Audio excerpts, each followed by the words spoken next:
Gilded by the sun, they were returning home from a hike.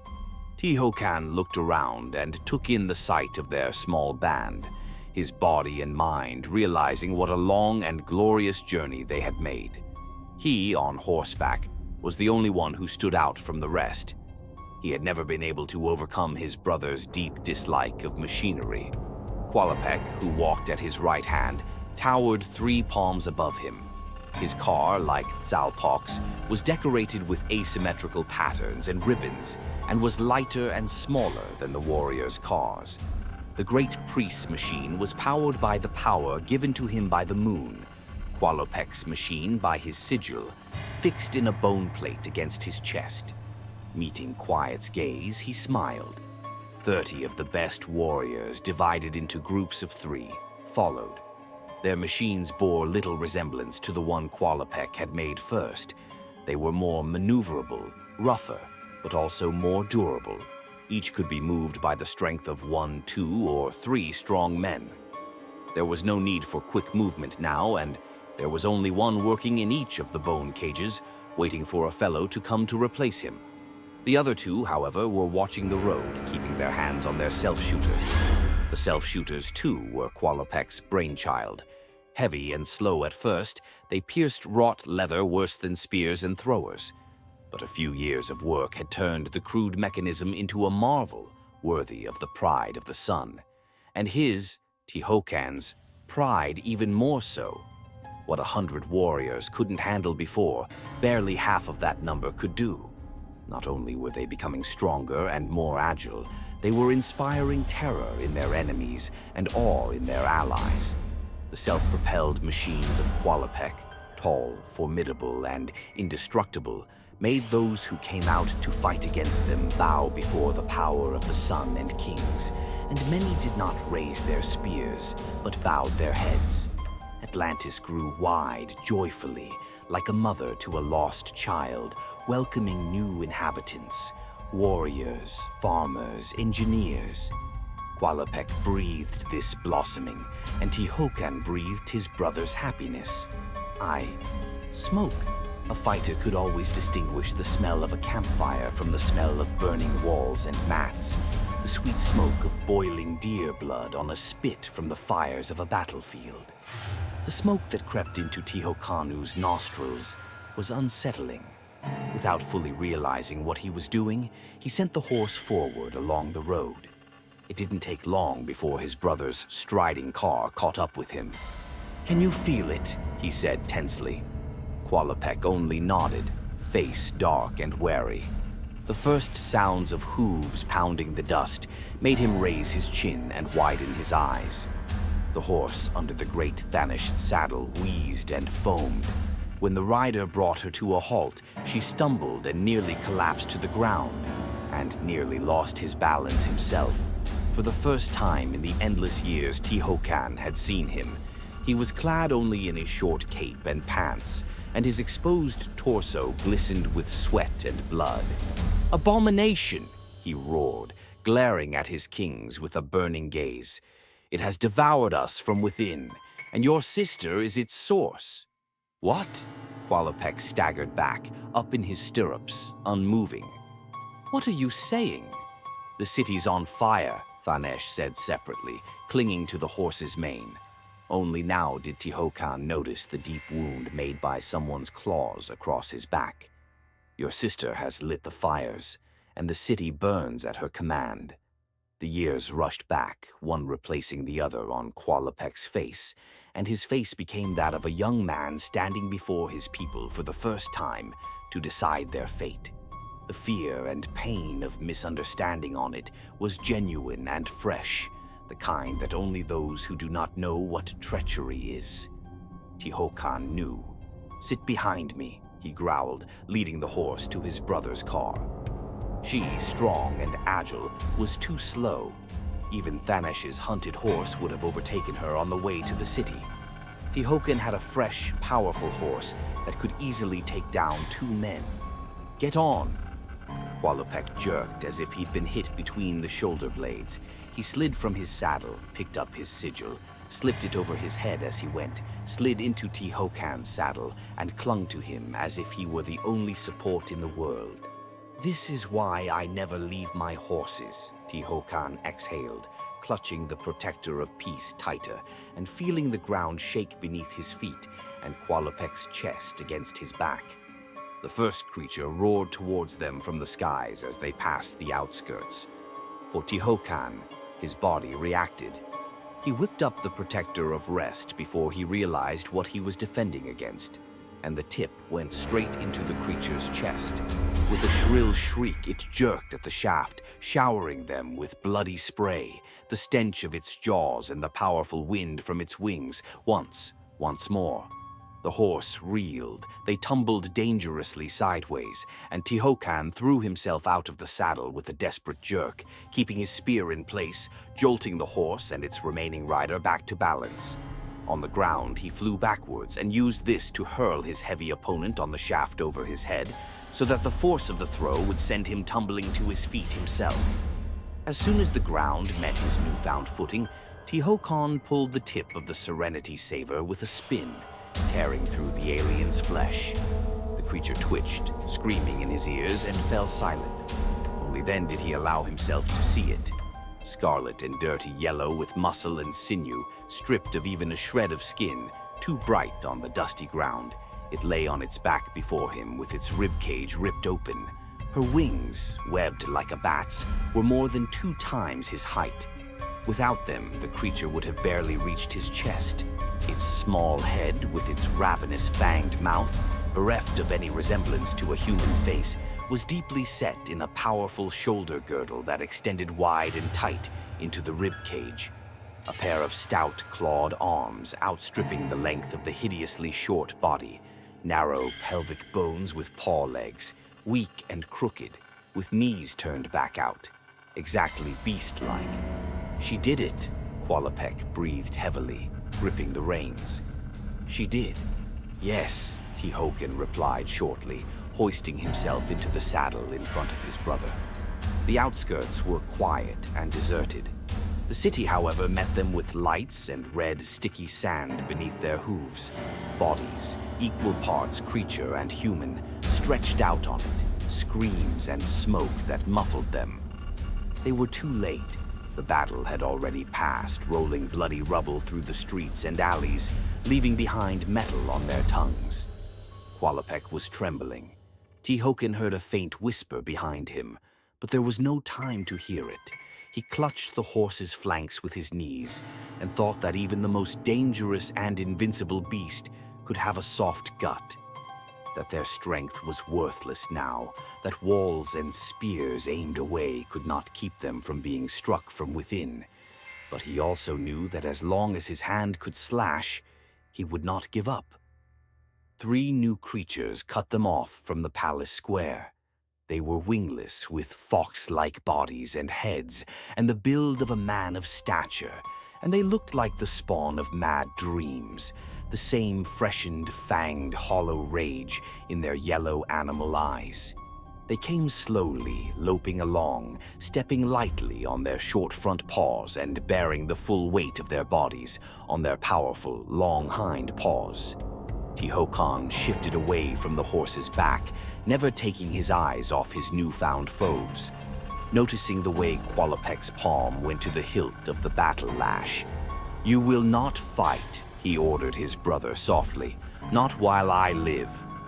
The creature streaked over the ground, taking him in a ring. It took 1 step and 1 muscle strain for him to pick up another man's spear from the ground. The protecting rest fluttered twice in his hand, forward and back, sharp, lightning fast, piercing the skull of the first creature ahead of him. The other 2 rushed at the same time from different directions, and he caught them on their spears. The strangers broke at the tip, and with a second thrust he drove its bare, bristling shaft of the creature on his own into the open mouth, as deep as he could, using it as a fulcrum to free the protecting rest and bring it in again to strike. As the spear crunched through bone, stopping the wounded creature mid-motion, a thin whistle cut the air. A rush of wind hit Tihocan's back, and he turned around, one of the winged creatures slumping to the ground, losing height, claws clawing at the lash of the whip that wrapped around its neck in a triple tail. With a fierce shriek, Qualopec jerked the whip toward him, and the creature collapsed in a sack of flesh right under the horse's hooves, and it took only a single commanding shout from the trained horse to crush its skull with a couple of hoof beats. Qualopec was breathing hard, and his shoulders were still in a spasm, but as soon as he looked up at Tihocan, the bloody fury of battle was gone. "You will not fight alone," he echoed distortedly. "Not as long as I live." He looked around tornly. "We must hurry." Tihocan heard no hope, no fear, no fatigue in his brother's voice. Emptiness. "Tihocan, we must come to her aid." It took Tihocan a few long seconds to realize that his brother was referring to Natla. "You..."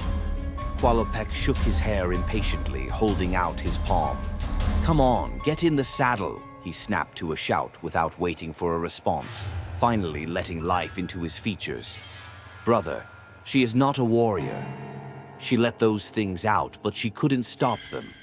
You do not understand the danger she is in." He was silent for half a breath, choking on his words. Tihocan's time oozed slowly, ash settling on his shoulders. It was unthinkable to think that Qualopec didn't realize there was a sister. It was unthinkable to believe that he was making excuses for her even now, as his whip lashed around the neck of her winged creature. "Do you really believe she didn't want all this?" he asked hoarsely, not moving from his seat. "Do you? She is the mother of Atlantis and its queen," Qualopec shouted, dropping the reins and lunging forward in his saddle. "My blood, she is a sister to me, and to you, Tihocan." His eyes burned. "You will sit with me or I go alone." He was shivering again. Tihocan couldn't let the war around him make its way into his heart. "My road is one with yours," he dropped heavily, climbing into the saddle. The streets receded, letting them out into the crumbled, ragged square in front of the palace. Empty. No bodies, no fighting, just broken stones, cracked slabs, smoke and embers of the wooden platform. "Why is there no one here?" Qualopec asked nervously. "Because they were driven away from here," answered Tihocan. He could almost see the tall doors open, the scarlet wave of creatures spitting out. As the laughing Natla fed it from the palm of her hand to her city and her people, as they rushed away, pushing the Thanesh warriors.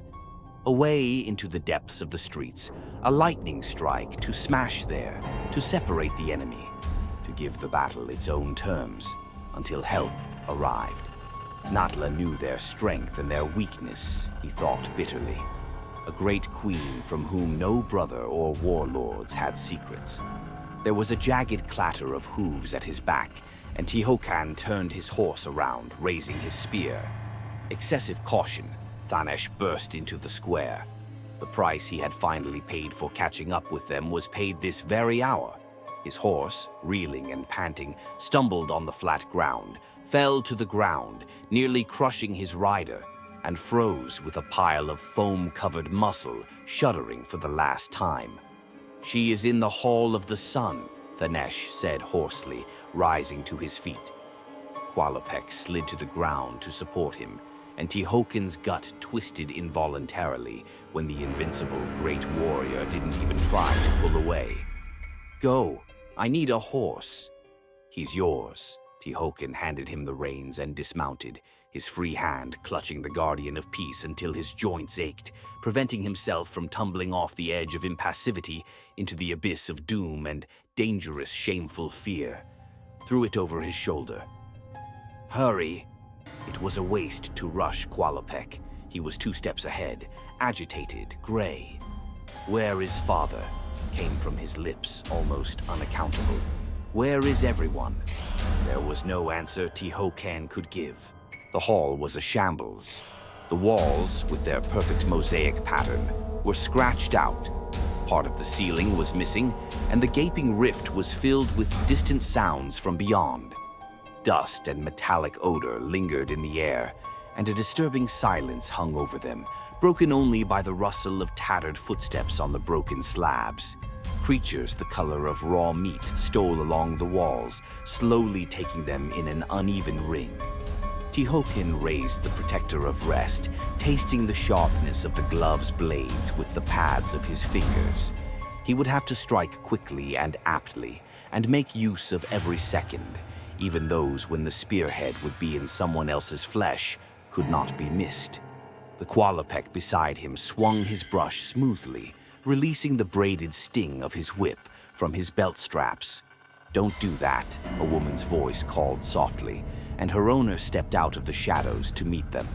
Blinding sunlight spilled across the hall as she straightened, revealing her new, true face. Gold. Gold stared back at him from everywhere, from Natla's triumphant smile. From her shining eyes, it poured lavishly from the waterfall of her crowned hair. It beat in the veins of the leathery wings behind her back instead of blood.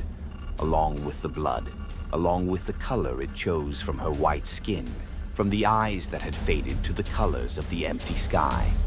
Natla became gold and blood, glowing, suffocatingly sticky.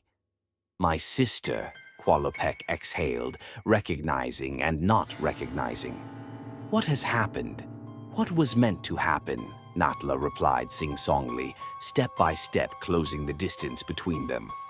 The creatures flocked to her, flattered her without touching, and diverged again like waves and rock. "I was tired of being a powerless guardian. I wished to take what was rightfully mine. I had discovered the legacy and absorbed its power, its knowledge, and its light, and now it was mine. You destroyed the city," Tihocan growled. He stepped forward stubbornly, not hiding his eyes from the painful glow. "You ruined the people." She shook her head negatively. "I am creation," her answer oozed happiness. "I do not know how to destroy, Bond brother. I have given birth to a new world. I have given a new life to those strong enough to accept it." Natla waved her arms, and the creatures around her froze for a brief second, their earless, extended dog faces raised at once. "Do you like my blood, brother?" She laughed, her laughter mingling with the soft rustle of the monster's claws as they moved in wide circles around her. "Do you like my children?" The smoky cloak above them was cut by a winged shadow with a long, shrill claw, followed by another. "Yes, they are imperfect," Natla looked lovingly at the skinless creature. "But they are only the first step toward the greatness of our people. A step that you, those who call yourselves kings of Atlantis, have been afraid to take." "In the name of the sun, sister," Qualopec exclaimed desperately, and Tihocan's soul roared and hammered against the walls of his body like a wounded beast, giving its last breath to a bloody rage. "Fool, fool, does he still believe that she can be saved and brought to reason? She, a hollow shell filled with madness. In the name of the sun, stop. In the name of the sun." Natla's voice rang in her ears and her heart pounded. "I do this in the name of peace. I sing a hymn of new life for the renewal that the world has deserved during the years of rule by false kings devoid of the spark of creation." She shrugged her shoulders, and the sharp wings behind her opened wide on either side. The gold in them was blinding, and the blackness took away strength and will. The spider's paws of thin bones, stretching the webs into a bloody mess, tore Tihocan's memory of his old nightmare into living flesh. As he watched Qualopec's whole body stiffen, his fingers clenching the hilt of the battle lash, he had time to respond with a last echo of joy. His brother had opened his eyes to understanding, and Natla stepped forward. "I am the future," her voice rumbled with the echoes of the fires that spattered Atlantis. "I am the spear. I am creation. I am the cleansing flame that will sweep over the world, giving way to a new age. You've lost your mind, sister." Qualopec, with his whip in his light robe, seemed unarmed beside Tihocan, who had the Serenity Guardian at his side. "You have gone mad, and I find no other way but to Natla laughed and threw her hand forward. Tihocan knew he would make it in time. His whole life had been devoted to serving and protecting his king and twin, and the legacy had given him the power of intuition and foresight to do his duty faithfully and without fail. Tihocan knew that the deadly wave from Natla's fingers would not reach Qualopec's unprotected chest, crashing against his own as he stood before the great king, blocking him with himself, throwing his spear with the last movement of his life, swift and accurate, new. The gold pierced through him, causing neither pain nor harm. The shriek of agony behind him destroyed his world. His throw missed its target, but forced Natla to distract himself by going sideways. He didn't care. He turned so swiftly that the blackness hit his eyes and ears for a moment. He had time to pick up Qualopec, to keep his frayed body from touching the stone. But what next? He has no more weapons. His arms are heavy and his body is sluggish compared to the great power of the legacy in Natla's hands. Wished he had his spear back to fight, and then he would have no chance. But he didn't wish it either. His place was here, beside Qualopec, whom he had failed to keep safe, and if they were to die at Natla's hands, let him be the first. Let him steal an extra moment, an extra breath for his named brother. Don't you dare! Moonlight spilled into the air.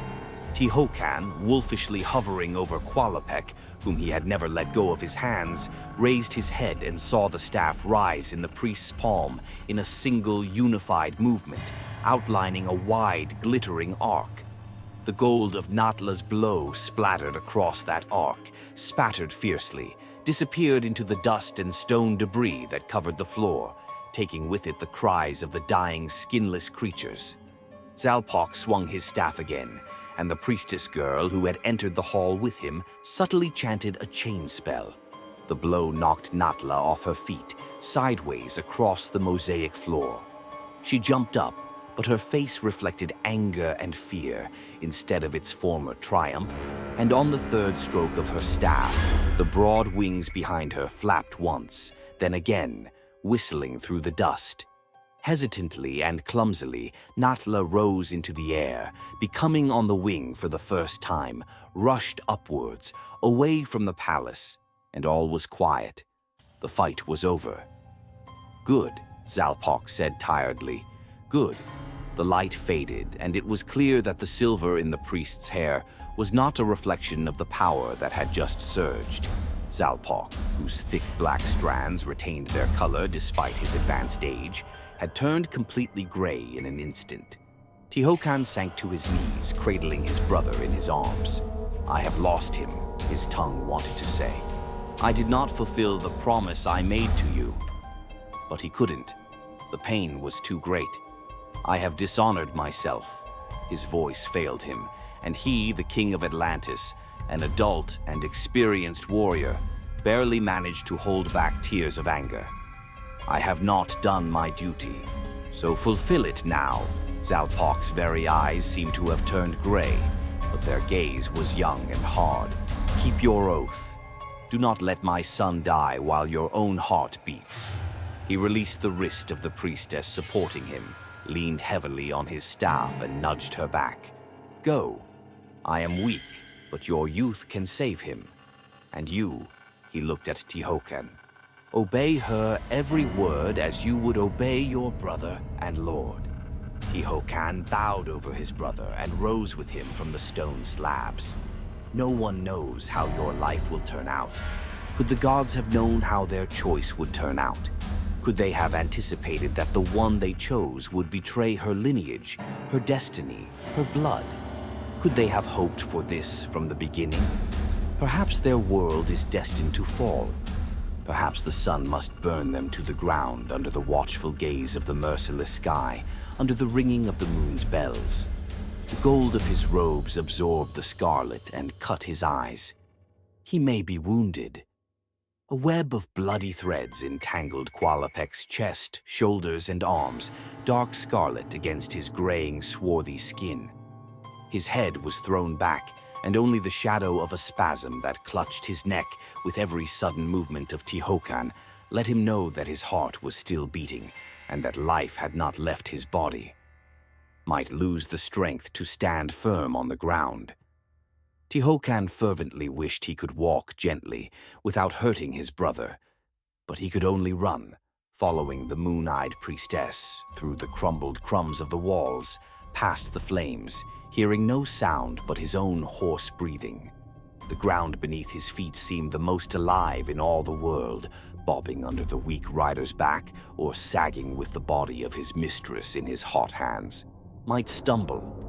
He never once stumbled, never lost a step. In his hands was a treasure that had no price, and he swore on his life that he would do anything to keep it intact. It was his meaning and essence, his purpose and calling. And on the way to that purpose he stumbled. And in these moments you must be there to hold him. The door of the temple room closed behind them. The priestess rushed forward, throwing the blanket off the rookery. Here, Tehocan obeyed. Carefully, he laid his brother's body on the hard bed, searching with his eyes for a cloth to wipe away his blood, but the priestess pushed him away. "Light the smokers," she ordered, "on the headboard here and there, one at the foot and one by the window. Bring more water. I'll need plenty." Tehocan obeyed. He did as the priestess demanded. He lit the fire and fetched water and sank to the floor beside his brother's bed. The girl's singing floated in a barely audible whisper in his ears, and the world shimmered black and gold and scarlet. "Reach out to your son, son. Open the healing springs. Moon, temper his pain. Sky." Tehocan watched in silence as Qualopec's naked chest rose and fell. He had been washed, and the bloody web was paler, not so clearly visible on his discolored skin. It was not the priestess's cry, the lacerating spasm of that chest, that made him surge to his feet. "I hear you," the moon's maid shuddered. "I hear you and I listen. Give me strength to be his guide in this hour."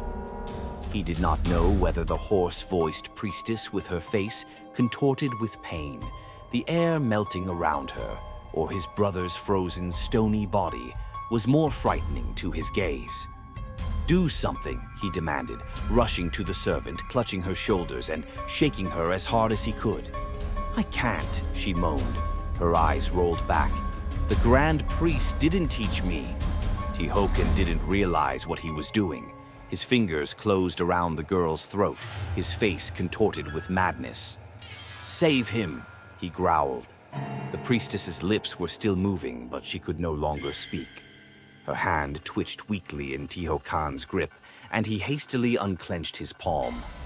With her last strength, the priestess ran her fingers beneath his clothes to where the mark hung on his chest. For a brief moment, there was complete silence. The priestess's shriek made Tehocan shudder as he released her, recoiling away.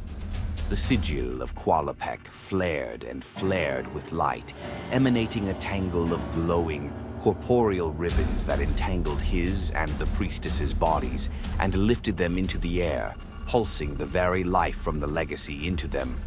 Guided by a disembodied hand that carefully sifted streams of gold through sensitive fingers, life poured from the very core of the mark, and where it touched the gray, bloodless skin, colors returned to it. Tehocan watched the miracle with a sinking heart. He saw his brother sigh and open wide his eyes, from which a stream of sunny gold spilled out into the world. How he shuddered, writhing in spasm as the heritage's beat became more frequent, lost its rhythm, shuddered and choked with power. And screamed, too.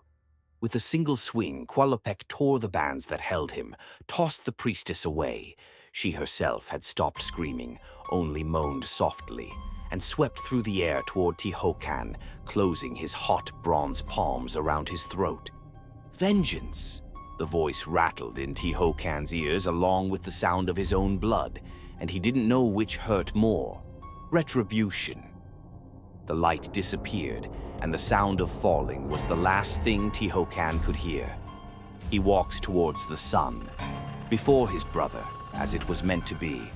He has done his duty. He has earned his peace. Brother. A hoarse whisper snapped him out of his slumber, only to break into a wail a second later. Brother, why can't I feel my legs? Tihocan opened his eyes and realized that it wasn't that the light had faded and silence had fallen. It was just that the legacy was no longer shining, and his brother was no longer the living embodiment of his sigil. Qualopec regained consciousness at the foot of his bed, next to Tihocan. And was he the same? One look was enough to realize that he wasn't. Qualopec lay unnaturally bent at the waist. His legs, streaked with a shimmering golden net, were limp and dead. And when he looked up at his brother's face, a familiar shiver ran under his skin. Qualopec's eyes no longer had a pupil or iris, only the molten gold of the whites peering out of them. And yet, he was alive. "I'll help you up," Tihocan promised. He fulfilled his promise. He lifted his brother, carried him gently to the bed, and settled his unmoving legs on the bedspread. He turned to hear a barely audible groan. The priestess was sprawled on the floor, and Tihocan could see the madness blooming in her eyes. "I'm sorry," he bent to lift her into his arms and place a kiss on her forehead. "I'm sorry." He laid her down on the bed next to him, her arms hanging limply along her hot body. He didn't know what else to do. "I'll get the priest." "Tihocan," Qualopec pleaded, struggling to rise. What did he want to ask for? What could his guardian give him, who could not protect and then heal, who could do nothing but fight, and who had failed even in what he had been trained to do? He had no time to leave the room. Footsteps outside the door heralded the arrival of Zalpoc and the younger servants of the moon. There was no need to explain anything to them, who had seen the golden Natla only this afternoon. Zalpoc sighed at the sight of his son, intermittently, nervously, then glanced at the silent, powerless, apparently insane novice. He looked at Tihocan. "Leave us," he asked quietly, without anger, without accusation in his voice. And Tihocan obeyed. Away from the ruins of the palace, past the burning streets, to the one place where the gods could hear him now, for only with them would it make sense for him to speak to them now, to ask silently for mercy, to blame furiously for what had happened, to curse for having allowed evil to happen. The square was empty and scrubby. Here and there were tiers of ash and ashes, the tattered remains of Natla's creatures. There was a sweet, stifling odor in the air, and mist and soot littered the sky. In the side of the sacred well, the ruin of masonry glistened with damp veins. Tihocan knelt before it. The well's throat was plugged at the bottom, and a thin, half-finger-sized circle of water glistened above the rubble. Tihocan soaked his fingers in this water and realized the water was dead. He would not be heard, he would not be listened to. Then he too no longer wished to listen. He removed the chain with the legacy, carefully, slowly removed it from the ring, link by link, listening to the tinkling of metal against metal. The mark was perfectly ordinary in his hands, and that did not surprise Tihocan. The alliance was fractured, the unity was shattered. The triumvirate must be united or not exist at all. Which of the three of them had gone to the sun? Natla, who touched the gold and burned to death in it. Qualopec, who nearly died in his arms. Or he himself left alone with the dead city and the silent sky. And was the sun there to greet them at the other end with open arms? Warriors, kings, chosen ones. When one leaves, the bonds lose strength, and the triumvirate must be reborn. Tihocan lowered his sigil to the stones at the bottom of the well. Take it away. Nothing had happened. Even if he wasn't wrong, even if he was returning the legacy rightfully, the stone and water refused to accept the single piece, and he no longer had the option of giving them all three at once. Natla. He couldn't defeat her. Not yet. "I don't want that power," Tihocan exhaled. "I do not desire it, but duty is greater than desire. It is stronger than choice, and at the same time, it is that choice. Tihokin made it long ago. Did he? Or did the sacred bird do it for him? "If you can hear," he said in a muffled voice, "if you are here, equalize us. Give me a shield to repel her blow. Give me a chain to bind her. Give me fire to burn out the evil she has become." Atlantis must always have a triumvirate. He seemed to be shouting, hardly the first time he had shouted it in many, many years. He was answered, and the answer pierced him with 1,000 rays, the knowledge melting into his skin, a sulfur crust on his hair and palms, the legacy merging into one opalescent circle before his eyes. He had lost his body. He no longer existed. He looked into all times and through them, and believed unconditionally, that it was only necessary to slip aside, not holding on to the only will that he had left, and immediately turned to light and darkness, fire and water, and 1,000 predatory animals to rush into the forest. The world became clearer. A gray calm lay before his eyes, comforting and embracing with ash and coolness. He knelt, fingers dipped in the settling dust, and for a short time the golden circles and chains on the back of his eyelids held. He knew they were alien signs. He could feel Qualopec's cooling anger and Natla's drunken triumph. He could see the bond between them tightening, ready to break. Then it was gone. There were too many thoughts that did not belong to him. Superfluous knowledge, new shades of feeling and understanding pounded against his chest, without rhythm, without pattern. In an attempt to save his burning-out mind, Tihokin closed his palms on the familiar, on the one thing that should have occupied him now. His warrior, his god, his king. Natla's betrayal and escape. It became a wreck of a spear in his hands, and Tihokin rose from the slabs, leaning on it.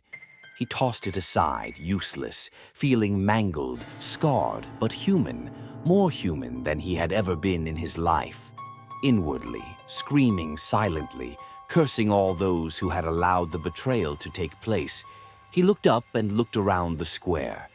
The gray figure of the one who had been hiding in the shadows was a bright spot before his gaze. A man, not familiar to him. Heavy breathing, dilated eyes, the skin on his neck trembling and pounding with locked blood, fear. Natla, he thought with sudden clarity, could not be alone in her betrayal. She needed living flesh to create her creatures. She needed peepers to bide her time as to when to let them off the leash. She needed warriors ready to hold a spear, protecting her if the creatures fell. Even now that she had escaped, especially now that with her eyes and ears, her loyal traitors remained here. Isn't that right, O son? A new force pushed Tihokin in the back, filled his arms with heaviness, planted a cold certainty in his heart. With a swiftness he had never known in himself before, he rushed to the hiding man and squeezed his throat. "Are you spying?" The voice was alien, rough and rasping, spying on her orders. "No, no, no, great king. I would never dare." A blackness spilled around Tihokin. "Lies," he said before he realized what had happened. He closed his fingers. Thousands of voices shouted triumphantly in his ears, and the blackness exploded into a cloud of shards and disappeared, revealing a living world to his eyes. The body beneath his feet, whose was it? What made his hands tremble? Where was the warm glow at the edge of his vision coming from? He remembered. He remembered everything. "I curse you, who dared to accuse him now of sacrilege. I curse you, those who choose to entrust judgment to my hands. This is my judgment upon you." The power he did not want, a law he embodied. The golden eyes of Qualopec, the blackness and blood of Natla's wings. The dirt, the shame, the indelible stains of broken unity. The glow at the edge of his vision refused to go out, and Tihokin leaned over the mirrored surface of the broken well, dreading and hating what he would see in it. In his eyes stood the calm silver of the moon, light hanging in droplets on his cheeks and cheekbones. And now the disheveled tight braid that warriors were supposed to wear was streaked with gold from the ends to her shoulders. A shriek of rage burst from his chest. Without remembering himself, he wrapped the hair around his hand, lifted it up, and cut it off with the blade of his glove, unevenly, short, almost to the skull, and froze, breathing heavily. The gold remained in the dead braid in his hands. He looked almost obscene now. That was the haircut worn by children, boys who didn't hold spears, who didn't touch blood. But whatever Tehokan had become, did he deserve more in the first moments of his new, unwanted life? When he ventured into the temple and back into the room, Qualopec was already sitting on the bed. His swarthy skin was touched with ashes. The outline of his legs under the thin coverlet were still as dead, and his eyes looked at Tehokan with a dull yellow color. But the features of his face and the rigid line of his shoulders had relaxed. Tehokan did not care what the priests, led by Tzalpoch, thought of his cut hair and the tainted gold that had left traces on his body and soul. He cared for no one but his brother, cursed by divine power but reassuringly alive. Leave us. Now he had the power to command. Now his will was older than the will of the high priest, the will of his father. And Tzalpoch bowed his head, rising from the edge of his son's bed. "We will be near," he said. And before he left the room, he placed a dry palm on Tehokan's forehead, and he felt the strength that came from it. "The moon is with you, child," Tzalpoch blessed him in a low voice, taking his hand away, and stepped out. "My blood, chosen to walk side by side, has betrayed me. You were right." Qualopec shuddered occasionally, golden waves rolling across his skin each time. "I didn't want to see anything that would cast a shadow on her. And now retribution has come to me, payback for my blindness, for being deaf." "You are not to blame for what she did," Tehokan interrupted him. He said it, and then was silenced by a spasm in his throat. A gray veil rose before his eyes. The echo of his own lies, simple and unaccountable, spoken to appease his brother, rattled in his temples and whispered imperiously over the vertebrae of his spine, convulsing his muscles. He was begging for release. Who was Tehokan to resist? "Lie to me." "What?" Qualopec looked up at him weakly.